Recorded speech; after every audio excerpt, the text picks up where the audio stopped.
केवल गोपेंद्र की स्वामी महाराज की जय। An evening lecture by his grace Advaita Gosai Prabhu.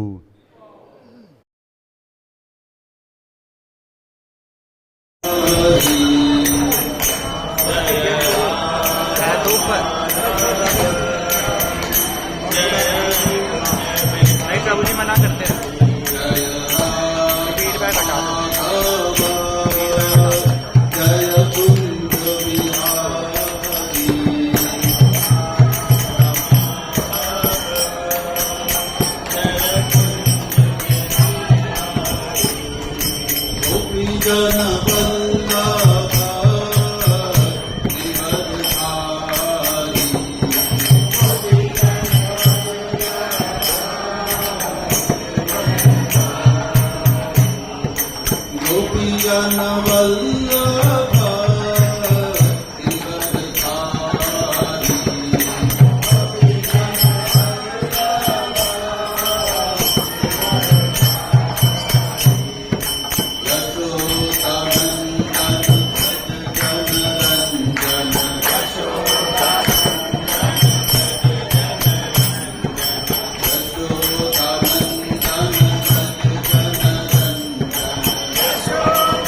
Chartered शनिवार लव फीस्ट में बहुत बहुत स्वागत है। दिन बहुत विशेष है क्योंकि आज एकादशी की है। तो साथ ही साथ अनवसर काल चल रहा है। अनवसर काल जो है इसमें बोला जाता है भगवान जगन्नाथ जी को आप देख नहीं पा रहे हैं क्योंकि उनको फीवर हुआ है। फीवर हुआ है, बहुत हाई फीवर है, बहुत हाई टेम्परेचर है। और ऐसे में बोला जाता है कि ये बहुत बड़ी लीला है भगवान की कि भगवान जो है इसके बाद करीब 10 दिनों के लिए अपना श्री मंदिर का त्याग करके अपने माता गुंडिया से मिलने चले जाएंगे, जो कि रथ यात्रा है। और इस रथ यात्रा के लिए भगवान निकलेंगे, लेकिन उसके पहले जिसको बोलते हैं गुह्य रीजन ये है कि अपनी पत्नी को मना रहे हैं कि भाई मैं कुछ दिनों के लिए अपने माता से मिलने जा रहा हूं, तो तुम गुस्सा मत हो, मैं जा रहा हूं 2-3 दिन में आ जाऊंगा। अब बोलते के तो यही कहते कि 3 दिन में आऊंगा, लेकिन हम सभी को पता है कि कितने दिनों बाद वापस आते हैं भगवान। तो इस प्रकार से एक विशेष समय देते हैं लक्ष्मी जी के साथ में। इस प्रकार से अनवसर काल जो है बड़ा ही सुंदर एक समय है, जिसका गुह्यतम भाव जो है वो बहुत ही अच्छा है।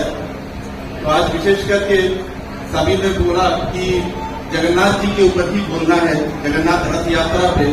और मेरे शिक्षा गुरु प्रशांत प्रभु जी ने कहा कि आप रथ यात्रा के भाव पे बोलना है, मूड ऑफ रथ यात्रा, कॉन्शियसनेस ऑफ रथ यात्रा।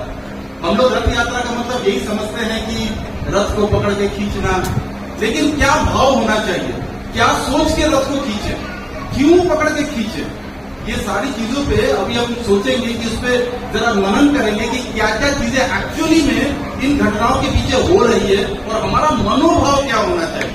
ये नहीं है कि मैं ताकतवर हूं, खींच के ले जाऊंगा भगवान के रथ को, मैं ही खींच के ले रहा हूं, ये नहीं है। इसमें जो अंदर का भाव है उसे शास्त्रों के माध्यम से समझेंगे कि शास्त्रों में क्या वर्णन है, उसमें हमारा कैसा कॉन्शियसनेस होना चाहिए इस रथ यात्रा में। तो उस रथ यात्रा के कॉन्शियसनेस पे आज थोड़ा सा डिस्कशन करेंगे। और अभी हम जगन्नाथ जी की जो एक प्रणाम मंत्र है मैं बोलूंगा, आप सभी से रिक्वेस्ट है सब पीछे पीछे दोहराएं इसको। नीलाचल निवासाय, नीलाचल निवासाय, नित्याय परमात्मने, नित्याय परमात्मने, बलभद्र सुभद्रायाम, बलभद्र सुभद्रायाम, जगन्नाथाय ते नमः, जगन्नाथाय ते नमः। श्री प्रभुपाद को प्रणाम करते हुए और रुद्र परिवार का भी आशीर्वाद लेते हुए सभी भक्तजनों के चरणों में प्रणाम करते हुए अब हम प्रारंभ करेंगे। तो जैसा कि हमने आपसे कहा अभी कि जो ये भाव है, ये भाव वही होना भाव चाहिए जो कि भगवान का भाव है। मिले सुर मेरा तुम्हारा, भगवान का जो कॉन्शियसनेस है उस कॉन्शियसनेस में हमें भी आना है। अब भगवान का क्या कॉन्शियसनेस है, अभी भगवान का कॉन्शियसनेस समझने के लिए शास्त्रों के पास जाना होगा, क्योंकि शास्त्र भी बता सकते हैं भगवान डिफाइन करते हैं, उनका कॉन्शियसनेस बनाते हैं, भगवान कैसे बने हुए हैं वो भी बताते हैं, कहाँ रहते हैं, क्या करते हैं, ये शास्त्र प्रमाण है। तो ये जो पूरी जगन्नाथ लीला है, इसमें असंख्य कथाएं हैं और असंख्य बातें हैं, पर इसका सबसे बड़ा प्रमाण स्कंद पुराण है। स्कंद पुराण में कहा जाता है 88,000 श्लोक है, 88,000 श्लोक, और उसमें से कुछ पोर्शन जो है वो डेडिकेटेड है जगन्नाथ जी के ऊपर में विशेष करके। तो हम लोग स्कंद पुराण से भी चर्चा करेंगे कि क्या है। तो सबसे पहले हम जान लेते हैं कि जो जगन्नाथ है ये जगत के नाथ हैं। ये उड़ीसा के उड़िया लोगों के नाथ नहीं है, ये पूरे संसार में, चाहे वह अमेरिकन है, रशियन है, इंडियन है, हमारे इंडिया में भी साउथ से, तमिलनाडु से है, बिहार से है, यूपी से है, हर जीवात्मा के नाथ जो है वो जगन्नाथ है। हरी हरी। जिनके जीवन में जगन्नाथ नहीं वो अनाथ हैं, बिना जगन्नाथ के सब अनाथ, और जगन्नाथ होंगे तो सबके नाथ होंगे। और ये भगवान का जो स्वरूप है ये कलयुग में आया है, प्रकट हुआ है, ऐसा हमें लगता है। क्यों? क्योंकि हम सब ने कौन सी कथा सुन रखी है?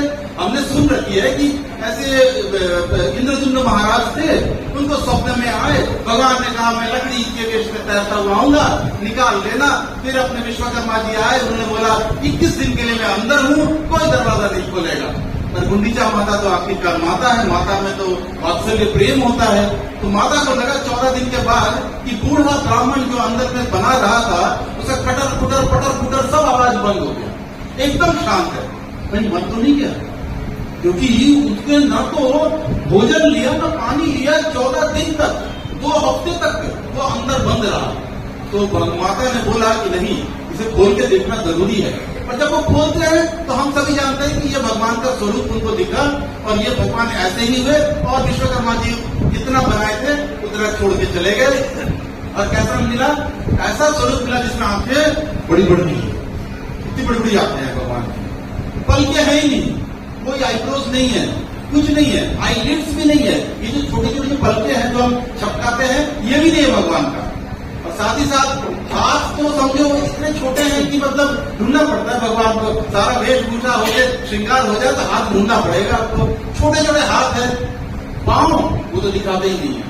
ढूंढो ढूंढो पाँव कहाँ है? पाँव तो दिखाते ही नहीं है, बिल्कुल नहीं दिखाते हैं। इस प्रकार से ऐसा जो अद्भुत स्वरूप है, तो क्या ये गुंडीचा माता की वजह से और इंद्रद्युम्न महाराज की भक्ति से भगवान ऐसा प्रकट होते?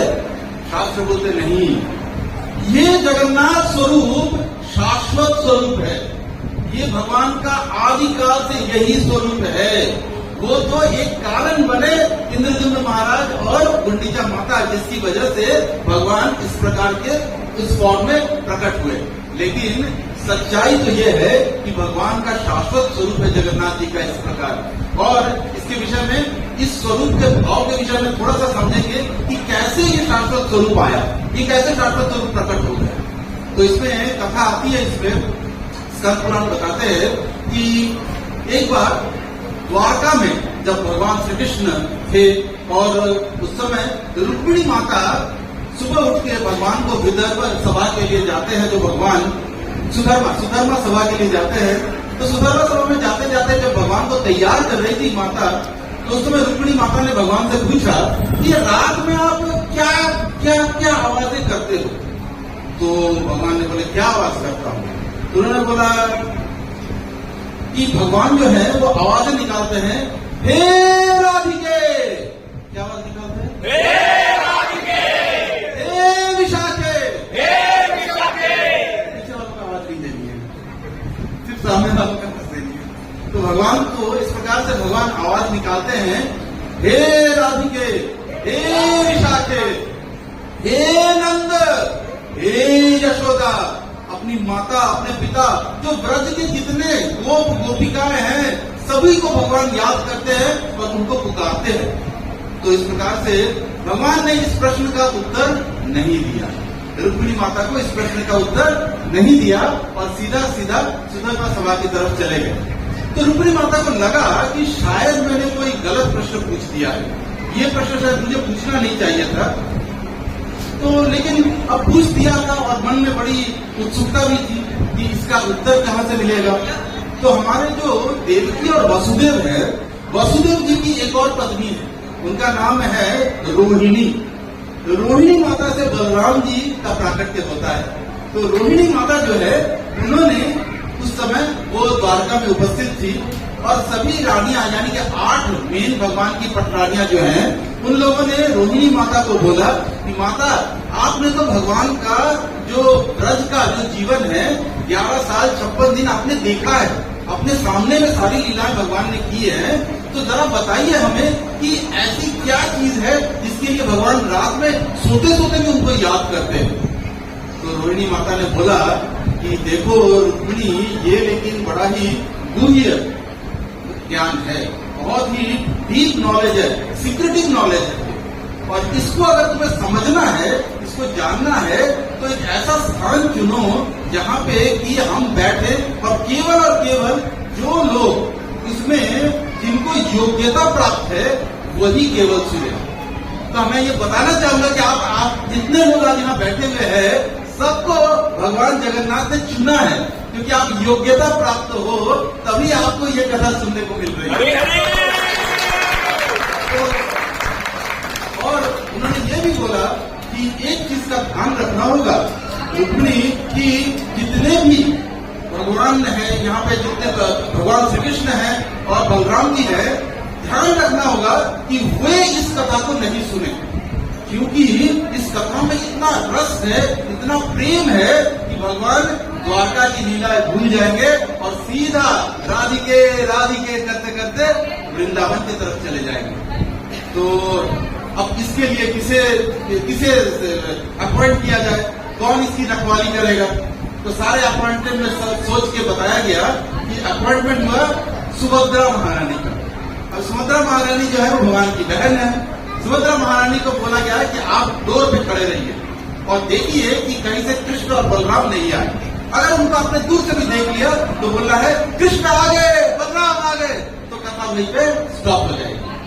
तो अभी आप सब जितने भी भक्त बैठे हुए हैं, आपको भी ध्यान रखना है कहीं पीछे से कृष्ण बलराम ना आए, तो आपको भी ध्यान रखना है उन्हें उनको सुनाई नहीं देना चाहिए।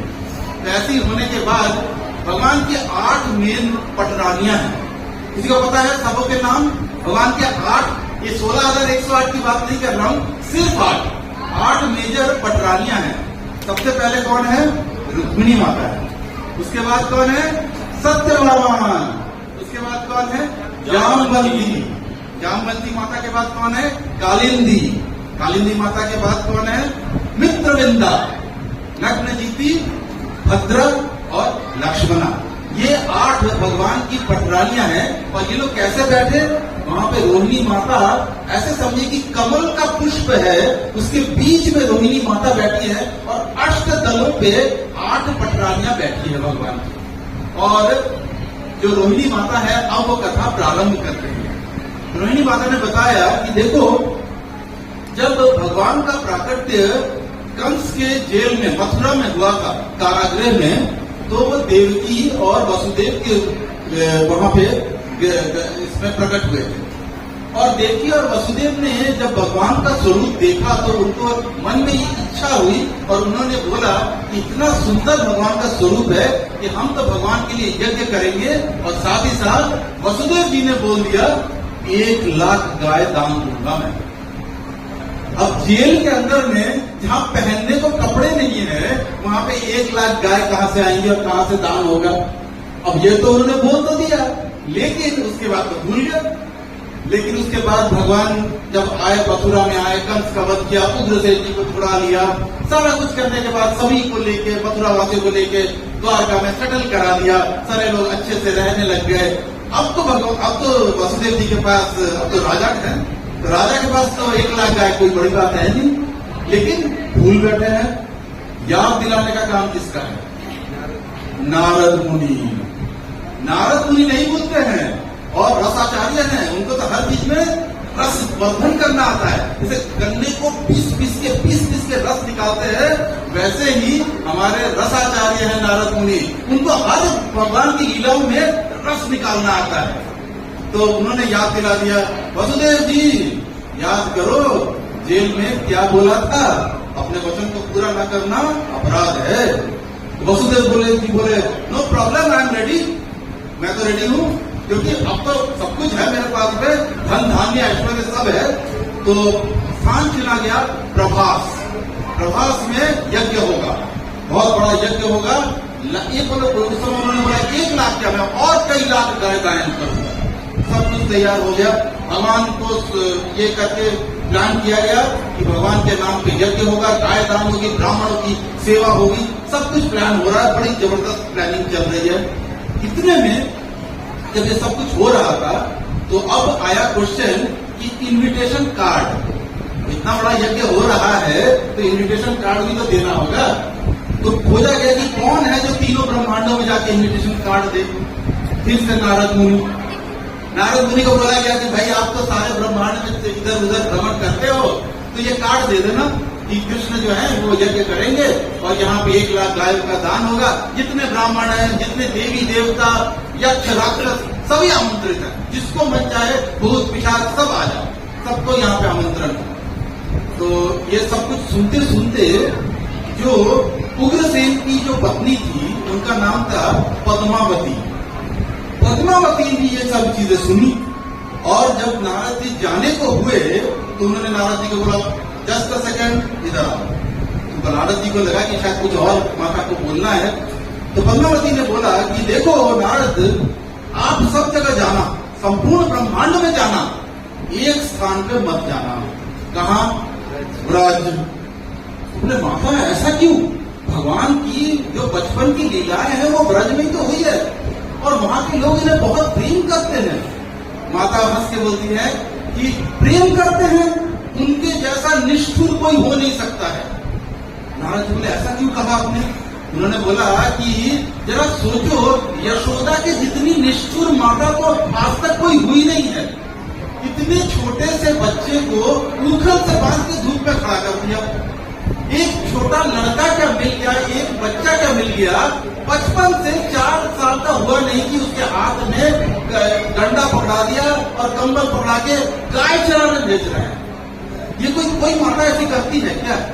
उसके जितनी निष्ठुर और उसके जितनी सताने वाली माता मैंने आज तक नहीं देखी। और उसको तो छोड़ो, सारे के सारे ब्रज के लोग इसमें मजा भी लेते हैं, तो इसलिए उनको नहीं बुलाना, चाहे कुछ हो जाए। नारद जी ने बोला दम, उधर मैं नहीं जाऊंगा और नहीं बुलाऊंगा। उसके बाद तो नारद जी संपूर्ण ब्रह्मांड में गए, सबको निमंत्रण दिया। वापस आते समय आसमान से आ रहे थे तो नीचे से उनको आवाज आई, यशोमती नंदन ब्रजवर नागर गोकुल रंजन कान्हा। ये सब नारद जी सोच रहे हैं कि ये कौन कीर्तन कर रहा है, यशोमती नंदन। तो देखा कि ओहो, ये तो मैं ब्रज के ऊपर हूँ और थोड़ी थोड़ी प्यास भी लग रही थी। देखा कि गोपियां जो है वो पानी भर रही थी, तो नारद जी नीचे उतर आए। अब नीचे उतर आए, उन्होंने बोला गोपियों से कि मुझे पानी पिला दो, तो पानी पिलाया। और उसके बाद नारद जी ने बोला, अरे तुम लोग क्या गा रही थी? यशोमती नंदन। यशोमती नंदन नहीं है, देवकी नंदन है। कंफ्यूजन क्लियर करो अपना। तो गोपियां क्या बोलती है, अरे नारद जी आप अपना कंफ्यूजन क्लियर कीजिए, वो असल में तो यशोदा नंदन ही है। देवकी नंदन तो लीला करते हैं, देवकी नंदन है नहीं वो, क्योंकि देवकी के यहाँ पे तो भगवान प्रकट हुए। देवकी के यहाँ पे भगवान स्वयं प्रकट हुए। कैसे प्रकट हुए? नारायण स्वरूप में, चतुर्भुज रूप लेकर शंख चक्र गदा पद्म के साथ भगवान प्रकट होते हैं। और यशोदा के यहाँ पे कैसे प्रकट हुए? जैसे एक माता के गर्भ से एक शिशु होता है। भागवत का प्रमाण है कि उसमें बताया गया है कि जात कर्म संस्कार किया नंद महाराज ने। अब ये जात कर्म संस्कार क्या है? जब एक बच्चा अपनी माँ के नाल से जुड़ा होता है, उस नाल को जब काटा जाता है, बच्चे को अलग किया जाता है, इसे जात कर्म संस्कार कहते हैं। और ये कहाँ हुआ? ये यशोदा के यहाँ हुआ। तो भगवान जन्म एकमात्र लेते हैं यशोदा के यहाँ, देवकी के यहाँ सिर्फ प्रकट होते हैं। इसलिए उन्होंने तो उनको ज्ञान दे दिया। तो फिर उन्होंने पूछा, नारद जी कहाँ जा रहे हैं? उन्होंने बोला, अरे कुछ नहीं है, वैसे मुझे बताने मना किया गया है, पर फिर भी मैं बता दूं। हमें तो बताइए, नारद जी को रस चाहिए। उन्होंने बोला कि अच्छा ऐसा क्या है? बोला कृष्ण बहुत बड़ा यज्ञ कर रहे हैं, उनके पिता वसुदेव की 1 लाख गाय दान देंगे। तो उन्होंने बोला अच्छा, तो क्या हमें नहीं बुलाया? तो बोला नहीं, देखिए आपको ना पद्मावती जी ने मना किया है। तो क्यों मना किया है? इतने में यशोदा माता आ गई। उन्होंने बोला कि आप तो बड़े क्रूर हो ना, बड़े बड़े आप लोगों ने कृष्ण के ऊपर अत्याचार किए हैं। छोटे से इसमें जब आए थे, माता ने बांध दिया। माता सुन ली, यशोदा माता अश्रुपूर्ण नेत्रों से बोली, मैं कन्हई के ऊपर अत्याचार करूंगी, मैं उसके ऊपर उसको बांधूंगी, ये भाव ही नहीं आ सकता है मेरा। तो ऐसे में फिर नंद महाराज आ गए। उन्होंने देखा यशोदा माता रो रही है, तो नंद महाराज ने पूछा, अरे क्यों रोती हो? भला पुत्र अगर कुछ कर रहा है, उसके लिए इन्विटेशन कार्ड चाहिए घर वालों को। घर वालों को तो इन्विटेशन कार्ड नहीं चाहिए, हम तो घर के हैं, हम तो वैसे ही जाएंगे, बुलाओ ना बुलाओ हम तो जाएंगे। और जितने गोपियां थी सबने कहा हम भी जाएंगे। तो सभी ने भगवान के लिए, भगवान की प्रिय माखन, मिश्री, मट्ठा, जो जो हो सकता था सबने तैयार किया। बैलगाड़ियां भर गई, सबने प्रस्थान किया कि अब हम प्रवास क्षेत्र जाएंगे। लेकिन आसमान से कौन पहुंचे पहले? नारद मुनि। तो पद्मावती ने पूछा, हाँ नारद जी, सबको इन्विटेशन कार्ड दिया कि नहीं? बोले एकदम, और सबने कंफर्म किया सब आएंगे। तो उन्होंने धीरे से पूछा, ब्रज में तो नहीं गए थे? नहीं, मैं जाना नहीं चाहता था, लेकिन प्यास की वजह से एक बार उतरना पड़ गया। अच्छा कोई बात नहीं, पानी पी लिए होंगे, उनको बोला तो नहीं ना कि आने के लिए? मैं बोलना नहीं चाहता था, लेकिन क्या हुआ कि बातों बातों में बात निकल ही आई है। क्या कहते हो नारद, तुमने बोल दिया उनको? नहीं मतलब मैंने बोला, उनको मना भी किया, लेकिन वो तो बैलगाड़ी लेके निकल पड़े हैं आने के लिए। पद्मावती बोली, बंटा धार हो गया, अब क्या होगा? अब ये सारे लोग यहाँ आएंगे। तो उन्होंने बोला, बैरिकेडिंग लगाओ, पूरी बाहर तक बैरिकेडिंग।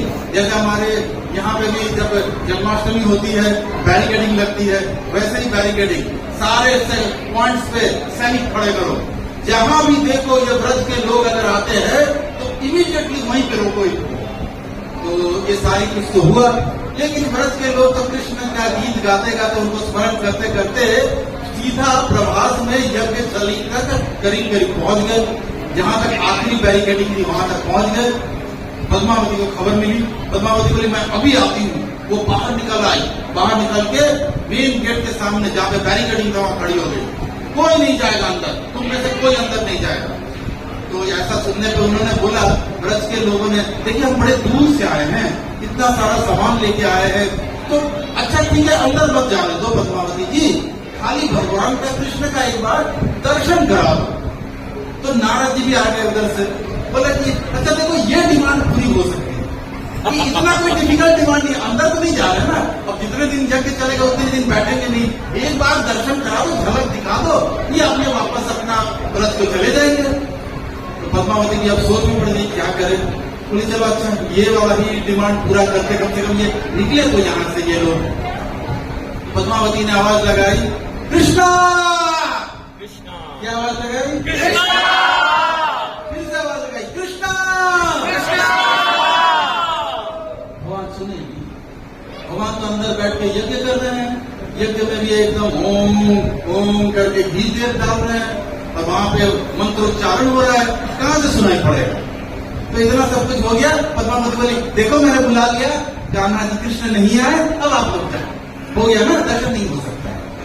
तो उधर से नारद जी तो वहीं खड़े हैं, बोलते हैं, अरे एक बार यशोदा माई तुम मिलने आई हो ना, तो तुम भी तो पुकार के देख लो भगवान को। तो पद्मावती ऐसे आंख बड़ा लगे, इसको भी चांस दे रहे हो? बोले इनको भी एक बार बोलने दे दिया जाए, ये पुकार के देख ले। वैसे भी अंदर तक तो आवाज जा नहीं रही है, बड़ी दूर है, अंदर यज्ञशाला में भगवान बैठे हैं। तो यशोदा माई ने बोला, कन्हैया कन्हैया कन्हैया। पीछे वाले बोले, हम ना बुलाएंगे, तुम बुला लो। तो इस प्रकार से जब यशोदा माई ने आवाज लगाई कन्हैया, और ये शब्द भगवान के कान में गए, फिर तो न यज्ञ, न पटका, न मुकुट, सब धम धूम गिरा। भगवान उठे, यज्ञ स्थली से यज्ञ करते करते उठ गए, इधर उधर हाथ पांव लगे, सारे उनके जो मटके वटके सब गिर गए, घी के जो मटके थे वो गिर गए, जो आहुति देनी थी वो इधर उधर हो गई। भगवान ने हाथ का चम्मच फेंक दिया और पूरे तेजी के साथ भगवान भाग रहे हैं, मैया मैया। करते करते भगवान भाग रहे हैं बाहर की तरफ, कृष्ण भागे और वहां पे जाके बैरिकेडिंग तोड़ के भगवान सीधा जाके यशोदा माई को पकड़ के लिपट के एकदम अश्रुपूरित नेत्रों से भगवान मैया मैया मैया बोल के रो रहे हैं भगवान। और यशोदा माई को देखो कन्हैया कन्हैया कन्हैया बोल के रो रही हैं। दोनों में से कोई एक दूसरे को देख नहीं पा रहे हैं, आंखों में इतने अश्रु हैं। और यशोदा माता का वात्सल्य भाव आ गया, उनके स्तनों से दूध आ गया।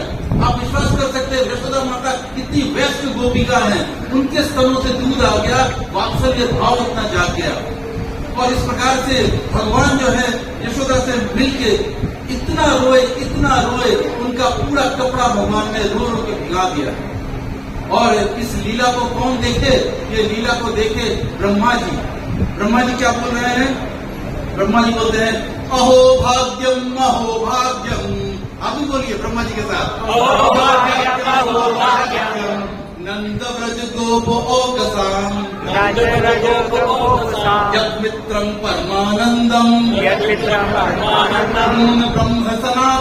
पूर्ण ब्रह्म सनातनम। तो ब्रह्मा जी बोल रहे हैं अहो भाग्य। सोचो ये ब्रज ओकसाम, ये ब्रज की गांव की रहने वाली जितने भी लोग हैं, ये गोप गोपिका है। अहो भाग्यम वो ब्रह्मांड नायक जिससे देखने, जिससे मिलने के लिए समस्त कोटि के ब्रह्मांड के ब्रह्मा जी रोज सुबह लाइन लगाते हैं। सुदर्शन सभा में दर्शन के लिए, एक झलक पाने के लिए। वो भी नहीं हो पाता है, जय विजय बीच में रोक देते हैं। नाउ टाइम इज ओवर, सब जाइए, कल दर्शन मिलेगा। तो ऐसे भगवान स्वयं दौड़े चले आ रहे हैं और यशोदा से लिपट के रो रहे हैं। सारे नंद गोप गोपिका जो थी भगवान को प्रणाम कर रही हैं। ये सारी कथाएं तो चल रही थी। किसी ने पीछे मुड़ के देखा भगवान खड़ा है? किसी ने नहीं देखा। वैसे ही सुभद्रा जी ने भी नहीं देखा। आप लोग भी नहीं देखे पीछे मुड़ के, और वैसे ही सुभद्रा जी भी नहीं देखी पीछे मुड़ के। क्या देखते हैं कि भगवान श्री कृष्ण और बलराम सुभद्रा जी बीच में दोनों तरफ खड़े होकर इसी कथा को सुन रहे हैं। और सुनते सुनते इतनी ज्यादा उनमें प्रेम जागा, वृंदावन के प्रति इतना भाव उत्पन्न हुआ, इतनी ज्यादा उत्सुकता हुई कि आंखें धीरे धीरे भगवान की बड़ी हो गई। आंखें बड़ी हो गई, जैसा होता है ना, बड़ा इंटरेस्टिंग कुछ सुनने का हम क्या करते हैं, ऐसे कुछ सुनते हैं, हाथ अंदर चले गए भगवान के और पाँव भी छोटे छोटे हो गए भगवान के। इतनी ज्यादा भगवान की उत्सुकता हो रही है। हमारा जो शरीर है वो हाड़ मांस पीत मज्जा इनका बना हुआ है। भगवान का शरीर सच्चिद आनंद का बना हुआ है, तो उसमें हाड़ मांस पीत मज्जा नहीं है। इसलिए भगवान के लिए ये सब चीजें लीलाएं करना आसान है। तो भगवान भी इतने ज्यादा खुश हुए। और इस स्वरूप को पहली बार किसने देखा? बलभद्र, सुभद्रा, जगन्नाथ। इस स्वरूप को सबसे पहले हमारे नारद मुनि ने देखा। नारद मुनि बोला मैंने देखा। ये आपका स्वरूप अद्भुत है भगवान, मैंने देखा आपका ये स्वरूप। तो भगवान ने बोला नहीं। जब भगवान फिर से वापस अपने कॉन्शियसनेस में आते हैं, भगवान बोलते नारद किसी को बताना नहीं, क्योंकि ये जो स्वरूप है ये इस काल का स्वरूप नहीं है। वो तो मैं सुनते सुनते भाव में आ गया था। ये स्वरूप कलयुग का स्वरूप है। कलयुग में मैं इसी स्वरूप में आऊंगा। तो 4 युग है। 4 युग में भगवान डिफरेंट स्थानों पे डिफरेंट फॉर्म में आते हैं। जो सतयुग है उसमें भगवान नर नारायण के रूप में आते हैं। कहाँ? बद्रीनाथ धाम में, और वहां पे तपस्या करते हैं। उसके बाद त्रेता युग आता है, उसमें भगवान श्री राम के रूप में आते हैं और रामेश्वरम में जाकर स्नान करते हैं। उसके बाद भगवान द्वापर में श्री कृष्ण के फॉर्म में आते हैं और द्वारका में जाके वहां पे अपने ऐश्वर्य का प्रदर्शन करते हैं। कलियुग में भगवान आते हैं जगन्नाथपुरी धाम में स्वयं जगन्नाथ के रूप में, और वहां पे भगवान अन्न खाते हैं। जगन्नाथ के भाग जगत पसारे हाथ। भगवान के हाथ कभी भी अन्न से सूखते नहीं है। उनको 8 पहर भोग लगता रहता है, बीच में भी भोग लगता है। तो इसलिए भगवान को कॉन्स्टेंटली कुछ ना कुछ खिलाया जाता है, क्योंकि वहां पे भगवान खाने के लिए प्रकट हुए हैं। तो इस प्रकार से ऐसा स्वरूप देखा। नारद जी को तो मना किया भगवान ने कि बताना नहीं किसी को। अब नारद जी तो है हमारे प्रचार आचार्य, बोले मेरे से तो रहा नहीं जाएगा। संपूर्ण ब्रह्मांड में नारद जी ने प्रचार कर दिया कि मैंने ऐसा सुंदर स्वरूप देखा है भगवान का, और इस प्रकार इस फॉर्म में भगवान कलयुग में प्रकट होंगे। तो इस प्रकार से हम देखते हैं कि भगवान ने नारद जी को समझाया, लेकिन नारद जी प्रचार करते रहे और सारे ब्रह्मांड में इस स्वरूप के बारे में बताया। अब ये जो स्वरूप जिस समय प्रकट हुआ, उस समय भगवान के मनोभाव क्या थे? हम समझ सकते हैं कि भगवान की कथा प्रारंभ हुई थी कि भगवान रात में सोते सोते भी ब्रज को याद कर रहे थे, वृंदावन को याद कर रहे थे, कुंज निकुंजों को याद कर रहे थे। तो भगवान का मनोभाव क्या है कि ब्रज में जैसे थे वैसे जाना है भगवान को। तो इसीलिए कहा जाता है कि भगवान जगन्नाथ की जो आंखें है उसमें आईलिड्स नहीं है। क्यों? क्योंकि भगवान कॉन्स्टेंटली ब्रज की तरफ देखते हैं। भगवान के अंदर में इतनी पीड़ा है, ये जो विरह हुआ है, 100 सालों का विरह हो गया भगवान का। तो भगवान जो है वो राधा रानी के विरह में आतुर है, उनकी आंखें चारों तरफ लाल है, रोते रोते लाल हो गई है भगवान की आंखें। तो इस प्रकार से भगवान कहाँ जाना चाहते हैं? ब्रज में राधा रानी, गोप गोपिका, इनसे मिलने जाना चाहते हैं। और फाइनली 125 साल वर्षों के पश्चात वो समय आता है जब भगवान फाइनली जगन्नाथ से अपने द्वारका धाम से ब्रज की तरफ प्रस्थान करते हैं। लेकिन उस समय आदिरूढ़ भाव है भगवान का। भगवान ब्रज के प्रेम में बेहोश होकर गिर पड़ रहे हैं, उठाते उठते नहीं है। तो सुभद्रा महारानी बोली कि ऐसा तो बड़ा ही क्रिटिकल कंडीशन है भगवान का, तो मैं आगे आगे जाती हूँ, मैं आगे आगे जाती हूँ। वहां पर राधा रानी को अगर पता चला कि भगवान आ रहे हैं, कृष्ण आ रहे हैं, उनका भी यही हाल होने वाला है, तो मैं जाके उनको थोड़ा मेंटली प्रिपेयर करती हूँ, तैयार करती हूँ, प्लेटफॉर्म बनाती हूँ कि भगवान आ रहे हैं आपसे मिलने। तो जब सुभद्रा महारानी ने ऐसा कहा तो बलभद्र जी जो है, बलराम जी, दाऊ जी जो है, वो तो बड़े भाई है, तो उन्होंने कहा नहीं नहीं, तुम स्त्री होके सबसे आगे मत चलो, रास्ते में चोर डाकू चक्के हो सकते हैं, मैं पहले जाऊंगा, मैं पहले जाऊंगा, रास्ता साफ करूंगा, तुम पीछे पीछे आना। तो उन्होंने कहा ठीक है। तो आज भी, आज के दिन में भी जो जगन्नाथपुरी में रथ निकलता है, जो हमारा जो अपने श्री मंदिर है, जो श्री मंदिर से रथ निकलता है और हमारे गुंडीचा मंदिर तक रथ जाता है, उसमें सबसे पहला जो रथ होता है वो बलराम जी का रथ होता है। और उसके बाद पीछे पीछे कौन आती है? सुभद्रा महारानी आती है। और अंतिम में कौन आते हैं? हमारे बेहोश भगवान।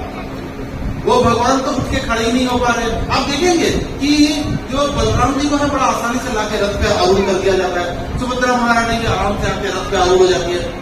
कृष्ण को, जगन्नाथ जी को निकालने में रस्सियों से बांध के खींच के पंडा लोग निकालते हैं, पीछे से पकड़ के धक्का दे के लोग चल कालिया चल, ऐसे बोलते हैं वो लोग, लात मारते हैं जगन्नाथ जी को, चल कालिया। लेकिन आप लोगों ने भी कभी अनुभव किया होगा, जब तक व्यक्ति को होश है उसको संभालना आसान है। अगर अभी मैं यहाँ पे बेहोश होकर गिर पड़ूं तो एक बेहोश व्यक्ति को उठाना, उसका पूरा बॉडी वेट बड़ा डिफिकल्ट हो जाता है। तो इस प्रकार से भगवान को भी उठाना, क्योंकि भगवान तो बेहोश होकर गिर पड़ रहे हैं, उनको उठा के धक्का दे के किसी तरह से उनको रथ के ऊपर आरूढ़ किया जाता है। तो ये भगवान जो है वो रथ के ऊपर आरूढ़ होते हैं, इस भाव से आरूढ़ होते हैं कि मुझे अब अपने राधा रानी से मिलना है, आज जाना है। तो आप भी जब 16 तारीख को रथ का रस्सी खींचेंगे यहाँ पे, तो ये नहीं करना है कि हमें ताकत दिखा के खींच के लेके जाना है। मन में ये भाव रखना है, ये विरह ठाकुर है, इनको राधा रानी से विरह हो रहा है, प्रेम में आतुर ठाकुर है, इनको मेरा कर्तव्य, मैं इनका सेवक हूँ, मैं इनकी सेविका हूँ, इनको राधा रानी से मिलाता हूँ, इनको राधा रानी के पास लेके जाना है, ये भाव के आपने रखना है। साथ ही साथ अब गौड़ीय वैष्णवों के लिए एक दिन पहले क्या होता है? गुंडीचा मार्जन। चैतन्य महाप्रभु ने सिखाया कि जहाँ पे भगवान आएंगे वहां पे वो जो स्थान है उसको साफ करना चाहिए। उस स्थान को साफ करने से क्या होगा कि उस साफ स्थान पे भगवान आके रहेंगे। लेकिन हम लोग भगवत गीता में क्या पढ़े हैं कि भगवान जो बोलते हैं हृदय देशे तिष्ठति अर्जुन, मैं प्रत्येक जीव के हृदय में रहता हूँ। तो ये जो गुंडीचा मार्जिन है, आप में से कि सभी भक्त गुंडीचा मार्जिन में अवश्य आइए, मंदिर को साफ करने में सहायता कीजिए। लेकिन भाव क्या होना चाहिए कि मैं अपने हृदय को साफ करूंगा। क्यों? क्योंकि इस हृदय में काम, क्रोध, मद, लोभ, मत्सर्य सारी गंदगी भरी हुई है। इस जन्म की नहीं, जन्म जन्मांतर की, कितने कितने करोड़ों वर्षों से ये गंदगी, ये धूल हमारे हृदय के इसमें है, ऐसे गंदे स्थान में भगवान नहीं आएंगे। तो गुंडीचा मार्जिन का भाव यही है कि हम अपने हृदय को साफ करें, परिष्कार करें उसका, ताकि भगवान जगन्नाथ, बलदेव, सुभद्रा हमारे हृदय में आके आरूढ़ हो सके। हरि हरि। ये भाव इस भाव से हमें गुंडीचा मार्जिन करना है और भगवान को लेके आना है। इसके साथ ही दोनों में भाव में भी बड़ा अंतर है। जो नीलांचल धाम है भगवान का श्री मंदिर जो है, जहाँ से भगवान आते हैं, और सुंदरांचल यानी कि गुंडीचा मंदिर में भगवान जाते हैं, तो एक है द्वारका का ऐश्वर्य, जहाँ पे श्री मंदिर में भगवान ऐश्वर्यशाली रहते हैं, और गुंडीचा मंदिर में भगवान कहाँ जाते हैं, वात्सल्य प्रेम और माधुर्य प्रेम का रस आस्वादन करने जाते हैं भगवान। तो दोनों में बड़ा फर्क है। इस भाव को भी समझना होगा कि दोनों में क्या भाव में अंतर है। तो जैसा कि हम जानते हैं कि ब्रजेंद्र नंदन जो है, ब्रजेंद्र नंदन ब्रज में रहते हैं, और द्वारकाधीश कृष्ण जो है वो द्वारका में रहते हैं, यानी श्री मंदिर में। श्री मंदिर में भगवान को सुबह सुबह कैसे उठाया जाता है, भगवान के लिए स्तोत्र गायन किए जाते हैं, और उन स्तोत्रों से भगवान को उठाया जाता है। ब्रह्मा से लेकर सभी देवी देवता आके भगवान को उठाने के लिए स्तोत्र गायन, उनकी प्रशंसा करते हैं, उनके विषय में अच्छी अच्छी बातें बोलते हैं। और ब्रज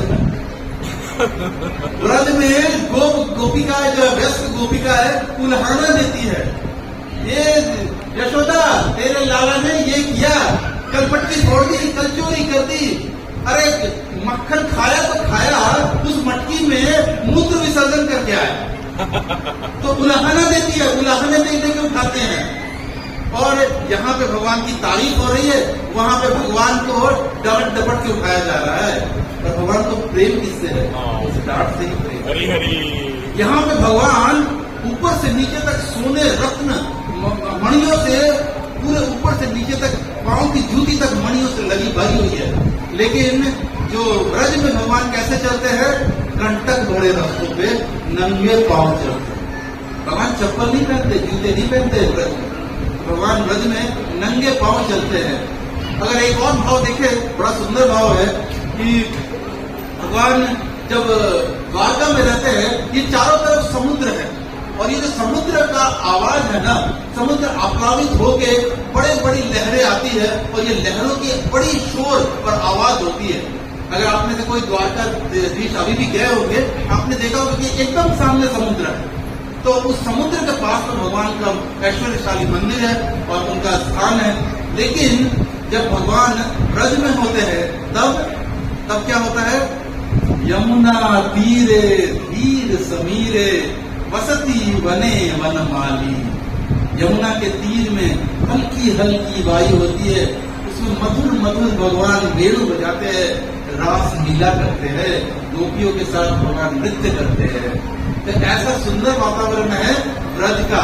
लेकिन वहां पे तो हम देख रहे हैं कि वहां पे ऐश्वर्य का भाव है। ऐश्वर्य में भगवान कभी कभी अपना शंख चक्र गदा पद्म लेके प्रकट हो जाते हैं, लेकिन ब्रज में क्या लेके प्रकट होते हैं, बांसुरी। और ये वही बांसुरी है जिसको पकड़ने के लिए भगवान को उसका वेट इतना है कि भगवान को 3 जगह से टेढ़े होना पड़ता है, त्रिभंग ललितम करना पड़ता है। जो भगवान सीधे खड़े होके अपनी बाईं हाथ के कन्नी उंगली के नाखून पर पूरे के पूरे गोवर्धन को उठा लिया, वो भगवान एक बांसुरी उठाने के लिए 3 स्थानों से टूट जाते हैं। 3 स्थानों में भगवान का गर्व होता है, त्रिभंग हो जाते हैं। क्यों होते हैं? वो इसलिए होते हैं कि बांसुरी का जो त्याग है ना, जो सहनशीलता है, वो किसी में नहीं है दूसरों में। बांसुरी ने अपने परिवार बांस के जो वृक्ष है उनसे अलग होना स्वीकार किया। अपने जिंदा रहते हुए अपने अंदर 8 छेद ड्रिल कराना स्वीकार किया। समझ रहे हैं भगवान को? बांसुरी की जगह पे अपने आप को सोचिए, हम सभी को अपने आप को सोचना है, क्या हम इतना त्याग, इतना सहन करने को तैयार है? क्योंकि जो सहता है वही भगवान के हाथों में रहता है। हरि हरि। बांसुरी ने सहा तो भगवान के हाथों में रहा। ये जो मार्बल है जिसके अंदर आप बैठे हुए हैं, ये मार्बल ने भी सहा नहीं, इसीलिए ये नीचे बना, नीचे यहाँ पे लगा पर हम सब यहाँ पे बैठे। जिस मार्बल के टुकड़े ने सहन किया मारने वाले का ठक ठक ठक ठक ठक ठक ठक ठक, उसके आज विग्रह बन गए, उनके विग्रह बन गए और हम सभी उनमें प्राण प्रतिष्ठा, भगवान स्वयं प्रकट हुए उसमें और हम सभी उनको आगे प्रणाम करते हैं। हम भगवान को प्रणाम करते हैं, इस मार्बल को कौन प्रणाम करता है? इस प्रकार से हम देख सकते हैं कि भगवान की भक्ति में सहन करना बड़ा आवश्यक है। जो सहेगा वही भक्ति में रहेगा। हरि हरि। इस प्रकार से ये एक और सुंदर इसमें ये आता है। साथ ही साथ एक और बड़ा सुंदर घटना बताता हूँ, ज्यादा टाइम नहीं बचा है, 8:30 तक ही है, तो कुछ आपको विशेष रथ के बारे में बता देता हूँ, क्योंकि रथ जो है वो भी बड़ा विशेष है। आप में से हर कोई जो रथ खींचेगा वह, या जो लोग यहाँ पे हैं उन्हें तो शायद उतना पता नहीं चलेगा, लेकिन जब आप टीवी पे देखेंगे जगन्नाथपुरी में रथ यात्रा, तो इसको आप याद कर सकते हैं कि देखिए कैसे कैसे रथ का क्या भाव है, रथ में क्या क्या चीजें हैं। तो भगवान श्री कृष्ण यानी जगन्नाथ जी का जो रथ है वो कैसा होता है, उसका नाम क्या है? नंदी घोष। उसका नाम है नंदी घोष। उसका कलर कैसा होता है? वो लाल और पीले कपड़े से बनता है। भगवान पीताम्बर पहनते हैं ना, याद रखने के लिए, लाल और पीले कपड़े से। ये जो लाल कलर ये तीनों में है, सिर्फ बाकी कलर चेंज होगा। तो भगवान का रथ जो होगा वो लाल और पीले कलर में होता है। चक्के कितने होते हैं? व्हील्स, जो पहिए हैं वो कितने हैं? 16। भगवान के रथ में 16 पहिए हैं और इनको 4 घोड़े खींचते हैं। और कौन चलाता है? दारूक। भगवान का जो सारथी है उसका नाम क्या है? दारूक। तो दारूक जो होगा वो रथ को चला के लेके जाएगा। इसके बाद जो आते हैं हमारे बलभद्र जी है। तो हमारे जो बलराम जी है उनका रथ का नाम क्या है? तालध्वज। तालध्वज रथ का नाम है। और उनका जो कपड़ा है, रथ का जो ऊपर का कपड़ा है वो है रेड एंड ग्रीन। उनके कपड़े का जो कलर है रेड रहेगा, ग्रीन हो गया। येलो पहले था, अब ग्रीन हो गया। और 2 पहिए कम हो गए, यानी कि पहिए कितने हो गए? 14। और उनका जो सारथी है उसका नाम है सुदुम्न। सुदुम्न नाम का सारथी है, वो रथ को चलाएगा बलराम जी का। उनमें भी 4 घोड़े होते हैं, पर वो सफेद नहीं होते हैं, वो ब्राउन कलर के होते हैं या ब्लैक कलर के होते हैं। तो इस प्रकार से आप देखेंगे जब टीवी पे भी अगर आप रथ यात्रा देखें तो ये सब चीजें आप चेक कर सकते हैं, ऐसा ही होता है हमेशा। और उसके बाद सुभद्रा महारानी का रथ आता है जिसका नाम है देवदलन। पहिए 2 कम और अब पहिए हो गए 12। और सुभद्रा महारानी का जो कलर है वो रेड एंड ब्लैक, रेड और ब्लैक कलर के कपड़े में वो रथ बनता है। और उनका जो सारथी है वो कौन है? उनके हस्बैंड अर्जुन। अर्जुन उनके सारथी है। उनमें भी 4 घोड़े होते हैं और वो पीले रंग के होते हैं। सुभद्रा महारानी स्वयं पीली कलर की है, तो पीले रंग के घोड़े हैं। तो अब हमारे पास टोटल कितने पहिए हो गए? किसको मैथ आता है? 16 + 14 + 12, ये टोटल आता है 42। 42 पहिए आते हैं। तो 42 पहिए घूम के कहां से, जो अपनी श्री मंदिर है वहां से कहां जा रहे हैं? गुंडीचा मंदिर। और यही 42 पहिए वापस घूम के गुंडीचा मंदिर से श्री मंदिर भी आएंगे।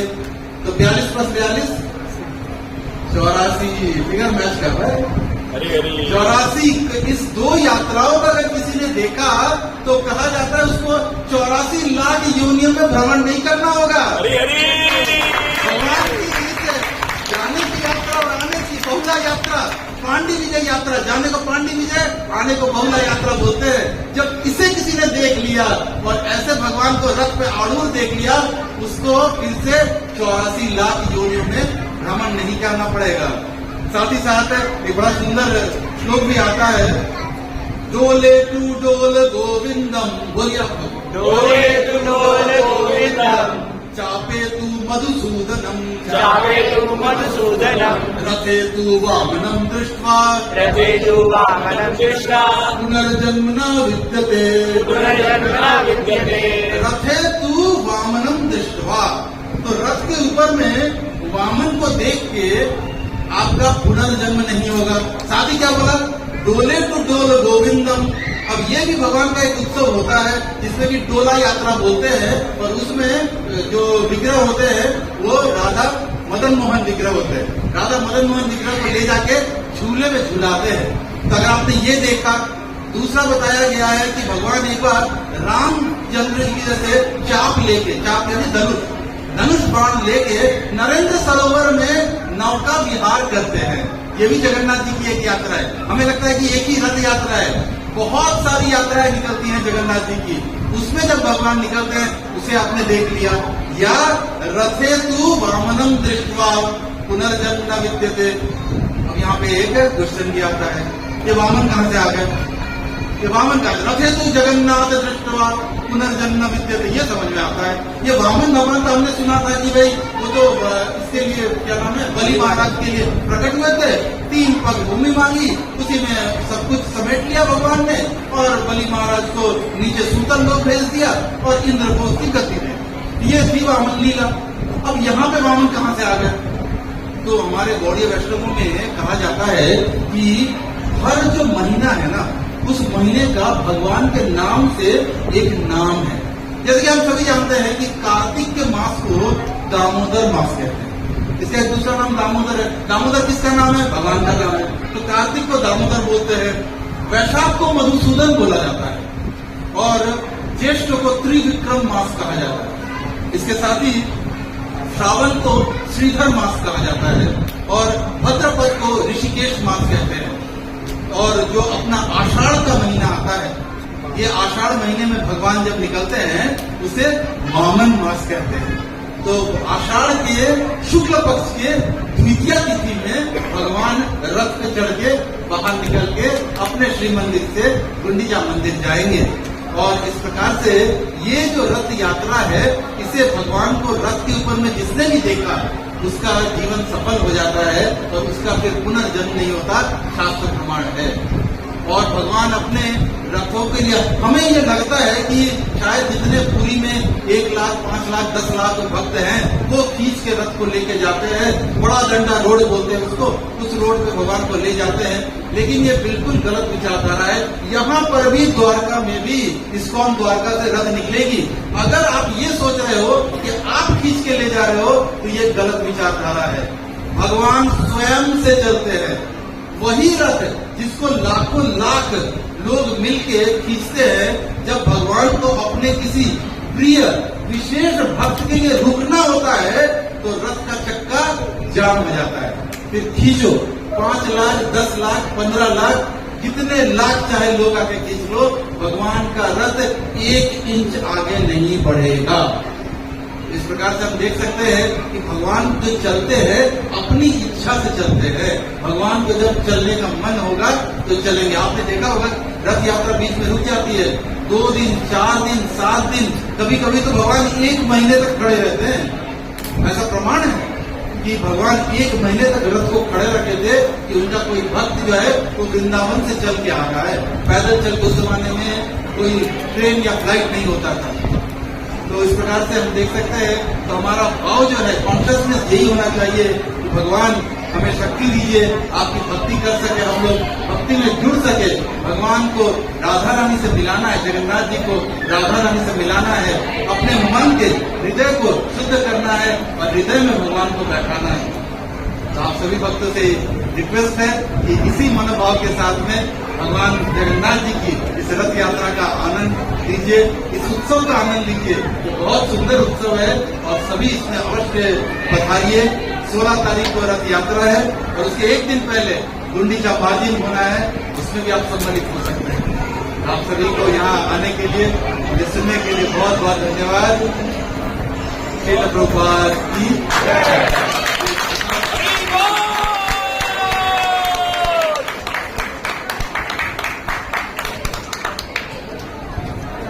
यदि किसी का कोई प्रश्न है तो वो पूछ सकते हैं। अगर किसी में कोई प्रश्न है तो ये शुरू होगा।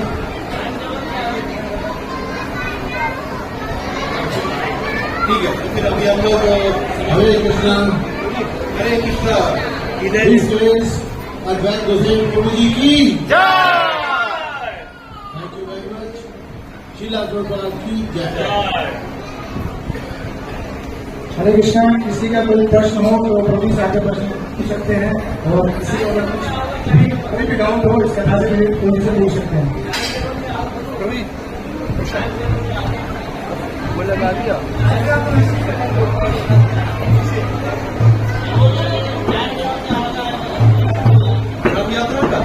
रथ यात्रा तो शाम में ही निकलेगी, तो 4 बजे तक आप अवश्य यहाँ पे उपस्थित हो जाएंगे। धोती कुर्ता में आना करो जी, एकदम तिलक लगा के धोती कुर्ता में। जो भगवान को पसंद है वही करना है, जो तुमको हो पसंद वही बात करेगी। ऐसा ये भगवान के लिए बनाए ये कि उसी प्रकार से हमें तैयार होकर आना है भगवान के लिए। मन में भाव रखना है, अपने हृदय में भाव रखना है कि इतने दिनों से भगवान अलग है, उनको मिलाने लेके जाना है। भाव के साथ में अगर आप करते हैं, अवश्य ही जगन्नाथ जी का प्रेम आपको मिलेगा, आपको वो जगन्नाथ जी का आशीर्वाद मिलेगा, इसमें कोई संदेह नहीं है। टाइम क्या होगा? इवनिंग 4